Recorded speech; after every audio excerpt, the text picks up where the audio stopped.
We've all probably seen pictures of the new 4th Gen Hyundai i20, but standing here looking at it in the flesh for the first time, in the metal so to speak, I need a minute to soak it all in.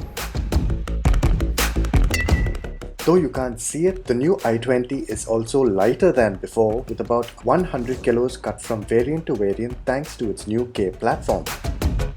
This despite the new i20 being 10 mm longer overall and in wheelbase, not to forget that it's wider as well. I was personally a huge fan of the previous gen car's styling. It had swoopy, curvy lines and it looked like it was styled in Italy. This one looks like it's been styled in Germany. And that's not a bad thing. Everyone's moving towards more aggressive, mean looking cars. And this one just looks sharp and stylish. You've got these really sharp looking headlamps that go into the new expression of Hyundai's cascading grille. It's a wider grille, it's got cool shapes in the grille itself. And on this turbo variant is finished in gloss black. You'll see that as a running theme throughout this turbo variant. Another theme with the i20 which extends across the range is of course the cuts and slashes all over the car. There's a lot of sharp creases in the hood, in the shoulder line, in the boot, and it's proper smart. In its new gen, the i20 isn't as squat on its haunches as the previous car was, and there isn't that clear distinction between the lower half of the car and the upper half of the car, though there are some very nice touches that do bring that about, just not to the same extent. There's a brushed chrome trim that surrounds the window line. The chrome door handles are especially neat because they follow a little bit of a parallelogram shape, and it's an element that's been stylized for the sake of style, and it works. Now, there's usually times where it just looks a little too much when a designer overstyles a car, but it seems just right here. Elegant 16-inch wheels round out the side profile of the i20. And a very nice touch on this turbo variant is the gloss black sill with the i20 branding. Of course, there is a lot of i20 badges around the car. It's in the headlights, it's in the taillights, it's on the sills, but it looks classy. You know, the first time when I saw it, I thought it said N-line on that sill and I got a little excited. But we hear that that's a story for another day and it's coming soon. Drawing attention to the turbo variant for a bit, it's the more powerful 120 PS tune and will be mated to a 7-speed dual clutch transmission or the novel IMT or clutchless manual. Combined with the lower weight, the i20 turbo should be a very fun car if its 0 to 100 kmph claim is anything to go by. Elsewhere in the lineup, you have the naturally aspirated 1.2 litre petrol in manual or with the CVT with power bumped up to negate the CVT's effect. Diesel fans will be pleased to know the 1.5 litre from the Creta replaces the old 1.4. And now, back to the styling. The rear was one of the angles that I thought I would miss the most, considering how curvaceous and wide the previous gen car looked. But this one actually brings a whole different element of style to it. The LED light signature is quite sharp and distinctive, and for the India spec car, of course they've shortened it by a few millimeters, which is purely through the bumpers. There's no visible changes that we can see, but the one thing that you do make out versus the international spec car is the addition of the chrome strip that runs from the lights right through. On international spec cars, there's a reflector in the middle that sort of kind of makes you think that it's going to be a light strip running right through.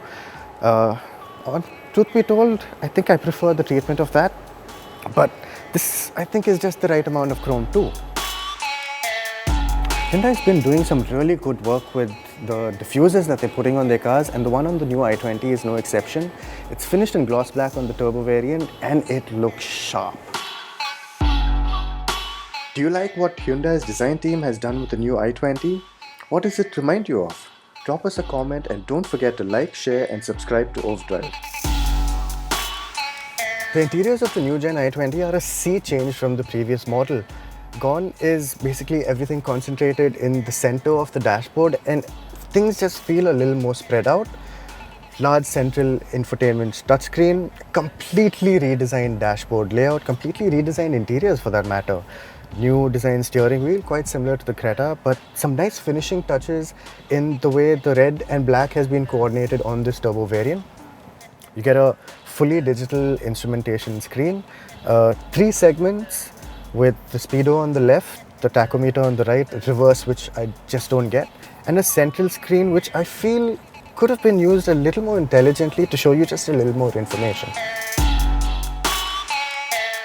Coming back to the layout of the central tunnel, it's the infotainment screen up top, these beautiful AC vents which kind of tie in with the striations on the dash. Seat change, I said that, remember? And these striations kind of remind me of like a beluga whale. It's a very classy looking finish. Further down you get the climate controls with very nice toggle switches for your AC and blower speed, large marked switches with backlight for the rest of your climate controls, your wireless charging pad, 2 cup holders, and the handbrake, all in very easy to reach positions, and even the positioning of the driver's side armrest doesn't really get in the way of anything, and it seems like there is a good amount of space in here. Another aspect that really lifts up the ambience of the cabin is the ambient lighting. There's lighting in the footwells, there's lighting in the door handles, and there's lighting under this element right here. The quality of the materials in the i20 feels like a step up for sure. Top half, it's scratchy, but it has a nice premium looking finish to it. This is the material that I'm most impressed about. It's not gloss black. It does pick up smudges, but it doesn't pick up as much dust as you would think. And the rest of the cabin is finished really well. It seems very well put together, especially with the way these side AC vents kind of have their cutouts in the doors itself. Makes for just an interesting interchange of surfaces. It'll take you about 45 seconds before you realize that the new i20 comes with a sunroof. It's not a panoramic sunroof, but it is there and will likely be a huge draw for potential customers. Finding a comfortable driving position in the new i20 is rather easy. The steering wheel comes out to you and is adjustable for rake as well. And the seat actually goes quite low. There's nice firm bolstering. Seems like under thigh support might not be the best, but in this situation right now it feels like it's okay. And visibility all around is really good. And every time I look at the wing mirror and that little lip that it has at the top, I'm just reminded of the BMW M car. And I think I know where that influence comes from, Mr. Bierman.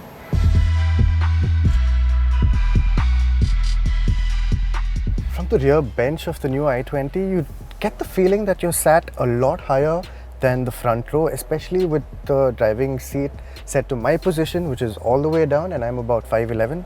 There's a good amount of space still under the seat for my feet. But yeah, I can't shake the feeling that I am sat quite high up. Lots of knee room, and with the recessed roof, lots of headroom as well. I think maybe once you start coming to maybe about 6'4", 6'5" is when you're going to start seeing people touching their heads. But it is relatively flush with the side. We've seen this in some cars where the roof liner protrudes a little too much and you can feel your head brushing against it.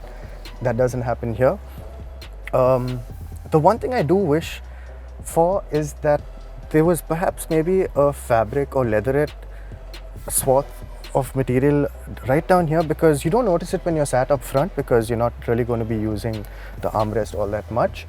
But here at the back, if you spread your hand out, you're going to feel this plastic, and it doesn't feel as premium as it could have been.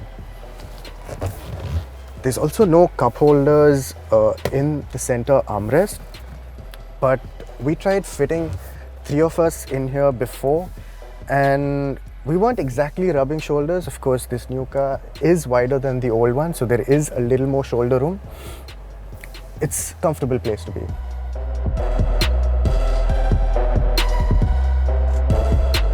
The new i20 ups the safety game as well, with up to 6 airbags, the same as before, but with a stronger superstructure made of 66% advanced high-strength steel and high-strength steel, with roughly 40% more of the former compared to the older Elite i20.